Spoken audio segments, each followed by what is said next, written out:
Praise the Lord. హల్లెలూయా. అందరికీ ప్రభు పేరిట శుభాభివందనములు.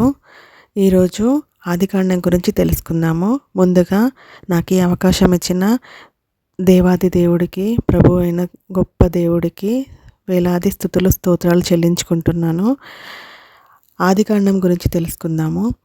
ఆదికాండము బిగినింగ్ అంటే ప్రారంభం గలది, బేసిక్ అంటే మూలము, బుల్వార్క్ అంటే సపోర్టింగ్ వాల్ లాంటిది. అంటే ఆదికాండం అనేది చాలా ఇంపార్టెంట్ అధ్యాయము. ఎందుకంటే ఆదికాండము ఒక ప్రారంభము, మూలము, ఒక సపోర్టింగ్ వాల్ లాంటిది.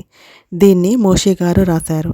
Here we can see Genesis culmination in the revolution. అంటే ఆదికాండము పరిపక్వతకు రావడమే ప్రకటన గ్రంథము.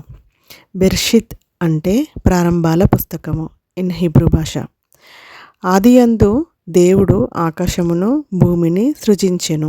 ఆదికాండము 1వ అధ్యాయము 1వ వచనము.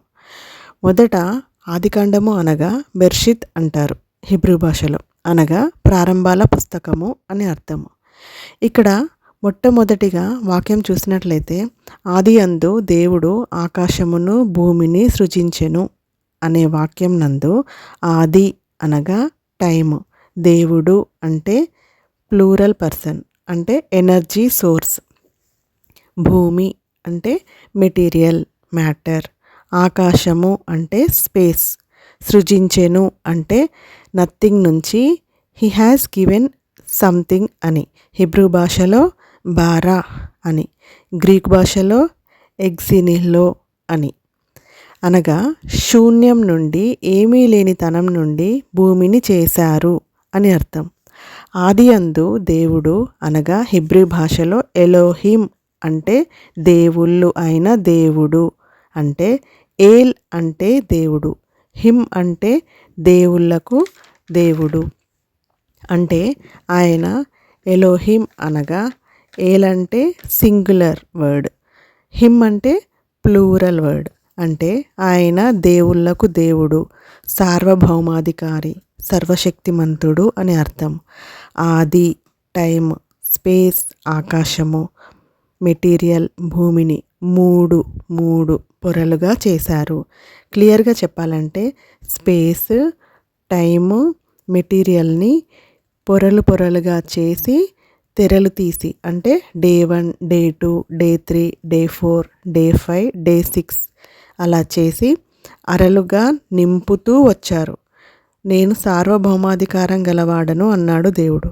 ఇక్కడ మనం చూసినట్లయితే దేవుడు అంటే ఎలోహిం త్రిత్వంగా ఉండి, అంటే ముగ్గురుగా ఉండి, అనగా తండ్రి కుమార పరిశుద్ధాత్మునిగా ముగ్గురుగా ఉండి, 7 అంటే సంపూర్ణతకు సంకేతం, సంపూర్ణముగా ఉన్నాడు. అంటే ఇక్కడ మనం చూసినట్లయితే ఆదియందు దేవుడు ముందుగా ఆకాశంను సృజించెను.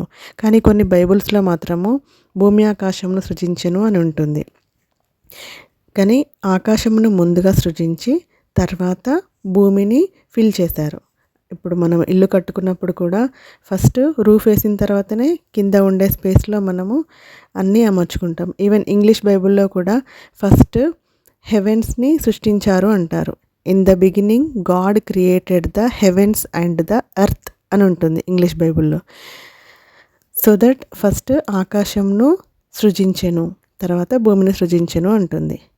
ఈ ఆకాశంలో మొత్తము 3 ప్రధాన లేయర్స్ ఉంటాయి. అదేవిధంగా భూమిలో కూడా 3 ప్రధాన లేయర్స్ ఉంటాయి. ఇప్పుడు 3 అనే సంకేతం ఎందుకు చెప్తున్నాను అంటే త్రిత్వం గల దేవుడు ఎలోహిం, దేవుళ్ళకు దేవుడు అనే వర్డ్కి సంకేతంగా ఇలాగా ఆకాశంలో 3 లేయర్స్, అంటే like mesosphere, thermosphere, exosphere, stratosphere, ఇలాగ అంటే 5 లేయర్స్ ఉంటాయి. బట్ 3 లేయర్స్ ప్రధానంగా తీసుకుంటాము.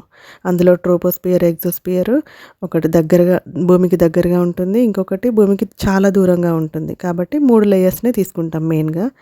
ఇంకొకటి భూమి లోపల కూడా ప్రధానంగా 3 లేయర్స్ ఉంటాయి. క్రస్ట్, మ్యాంటల్, కోరు అని విభజించారు. అంటే ఇందాక చెప్పినట్లు త్రియేక దేవుడు టైము, స్పేస్, మెటీరియల్ను పొరలుగా చేసి తెరలు తీసి అరలుగా నింపుతూ వచ్చారు. ఇది మన ఆదియందు దేవుడు ఆకాశమును భూమిని సృజించెను అనే వాక్యముకు explanation. I hope this will be clear, more understanding about this.